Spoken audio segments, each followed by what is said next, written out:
Stories are social warps. My name is Osademebi, and every week I will tell you a short story written by a Nigerian writer or author. That's the long and short of it. So without much ado, this week's story is by Flourish Okwuasaba, and it's the first part of the story titled The Road Between Ikoyi and Reality. Listen in next week for the concluding part. The first time I walked into Ikoyi as something other than a visitor, I wore my cousin's wig, Nengi's Zara perfume, and the kind of confidence that only works when you don't stop to think. I told the gate man, "I'm here to see Miss Sandra." He didn't ask which Sandra, just looked at me the way Lagos men look at women who don't belong but are trying very hard to. His eyes paused at my knockoff tote bag, the same one I'd been holding for 3 years. Then he pressed the buzzer and let me in. Sandra lived in a short-let apartment that cost more per week than my mother's shop in Shomolu earned in a month. She called it a soft base. The curtains were white. Everything was white. The couch, the walls, the fake flowers by the window. It made me nervous. I was afraid to sit down in case I left behind the smell of Danfo seats or that early morning sweat you get from chasing your life around Lagos. She didn't offer me water. Sandra never offered anything she couldn't take credit for. Instead, she pointed at her ring light and said, "Help me hold it steady. I'm doing a GRWM. That is, get ready with me, for people who still live in reality." I held the light, nodded at her captions, and answered her baddie or classy poll, like my rent depended on it, because it kind of did. By 7:30 p.m., Sandra had finished her 2 outfit changes, filmed 1 skincare reel, shouted at her dry cleaner on speakerphone, and offered to tag me in an Instagram story if I agreed to clean her sneakers really quickly. I said no, politely, but firmly. She rolled her eyes like that made me difficult to work with. I picked my tote and left. Outside, the Ikoyi air smelled expensive. Even the dust here had manners.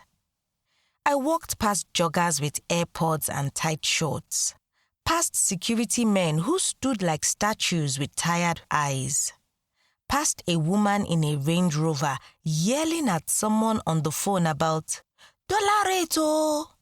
I smiled, not because it was funny, but because I needed my face to remember the expression.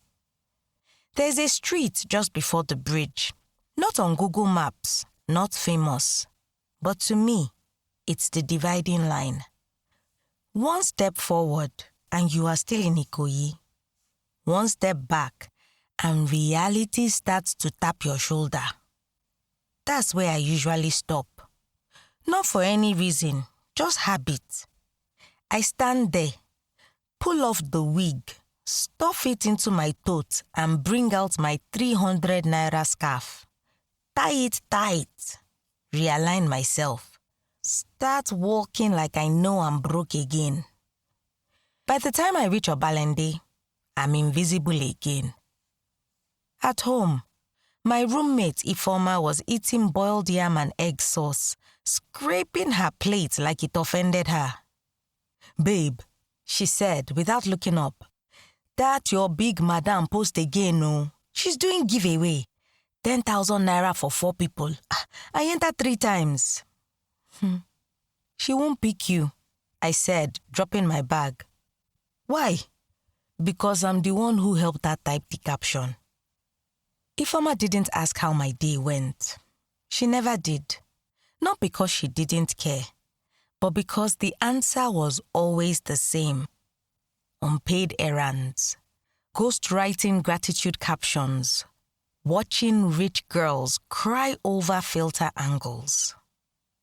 I peeled my jeans off slowly, like regret.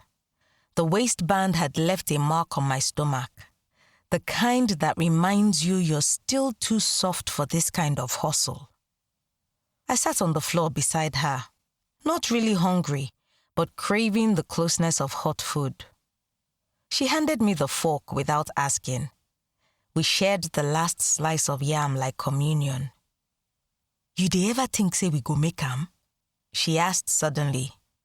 "Make am how?"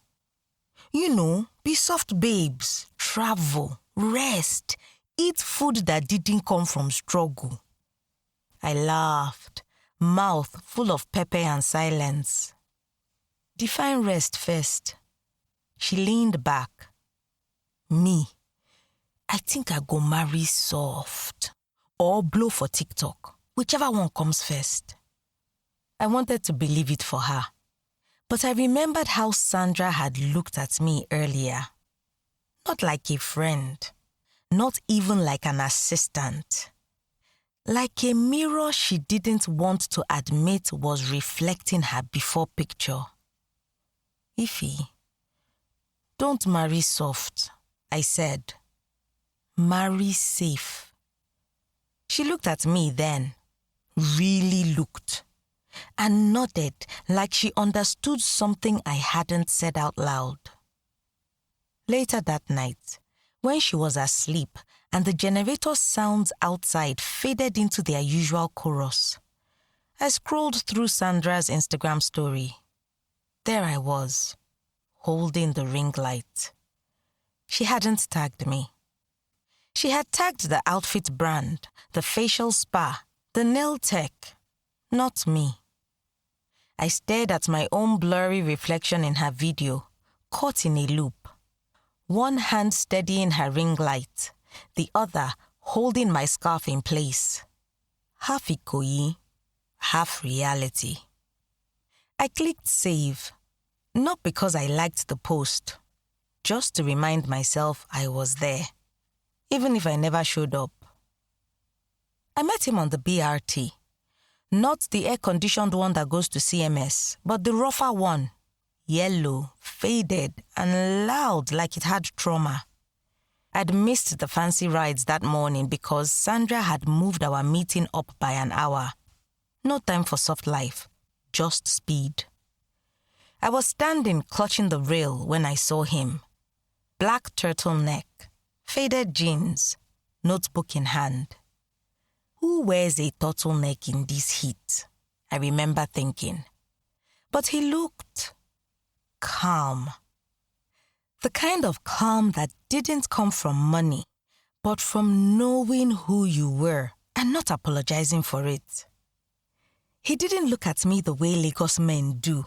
That full body scan followed by a smirk. He just nodded when our eyes met. Respectful, unbothered. When the bus jerked, I stumbled and landed near him. He shifted slightly to make space. I mumbled a thank you and looked away. We didn't speak again until we both got down at Obalende. He walked beside me for a while like it was nothing. "You always carry ring light?" he asked. Flourish Okwuasaba is a Nigerian writer and storyteller who explores the hidden rhythms of everyday life with honesty, humor, and empathy. She is a graduate of Communication and Language Arts from the University of Ibadan, where she honed her voice and deepened her love for storytelling.